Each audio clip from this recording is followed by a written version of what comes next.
I grew up with my identical twin, who was an incredibly loving brother. Now, one thing about being a twin is it makes you an expert at spotting favoritism.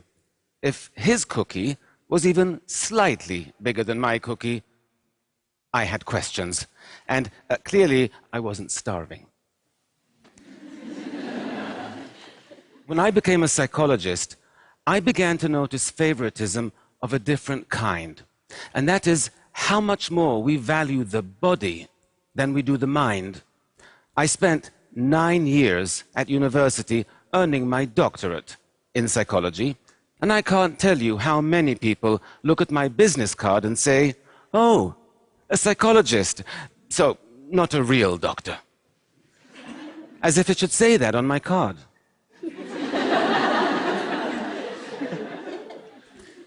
This favoritism, we show the body over the mind. I see it everywhere. I recently was at a friend's house and their 5-year-old was getting ready for bed. He was standing on a stool by the sink brushing his teeth when he slipped and scratched his leg on the stool when he fell.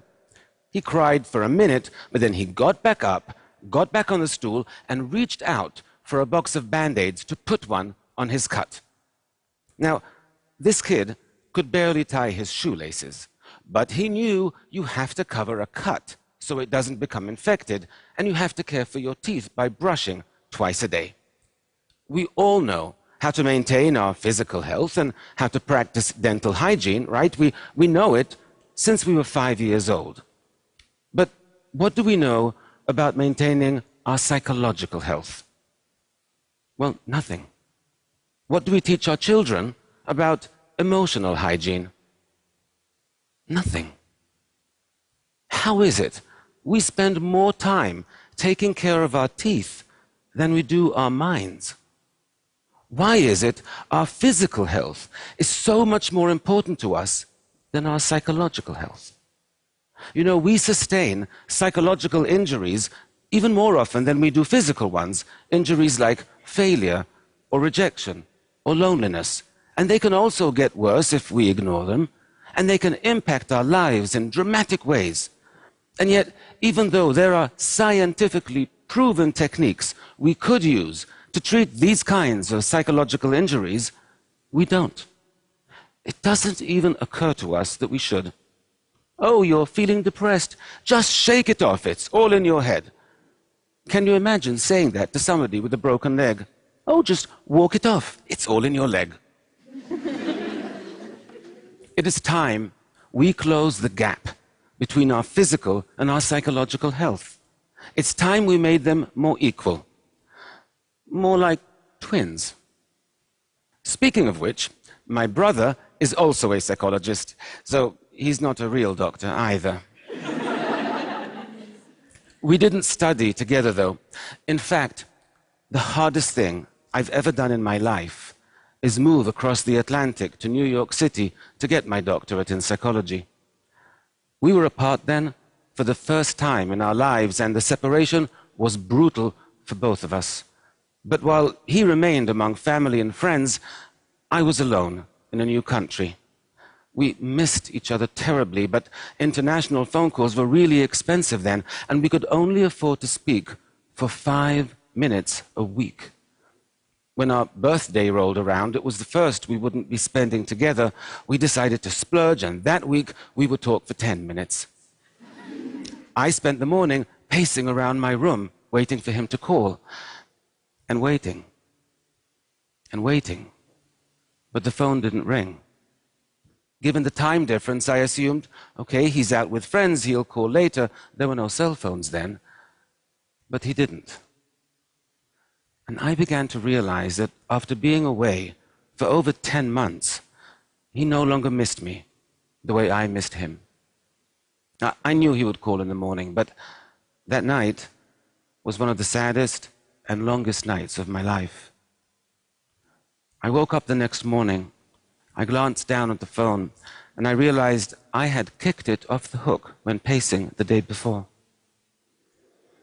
I stumbled out of bed, I put the phone back on the receiver, and it rang a second later. And it was my brother. And boy, was he pissed. It was the saddest and longest night of his life as well. Now, I tried to explain what happened, but he said, I don't understand. If you saw I wasn't calling you, why didn't you just pick up the phone and call me? He was right. Why didn't I call him? I didn't have an answer then. But I do today, and it's a simple one. Loneliness. Loneliness creates a deep psychological wound, one that distorts our perceptions and scrambles our thinking. It makes us believe that those around us care much less than they actually do. It makes us really afraid to reach out, because why set yourself up for rejection and heartache when your heart is already aching more than you can stand? I was in the grips of real loneliness back then, but I was surrounded by people all day, so it never occurred to me. But loneliness is defined purely subjectively.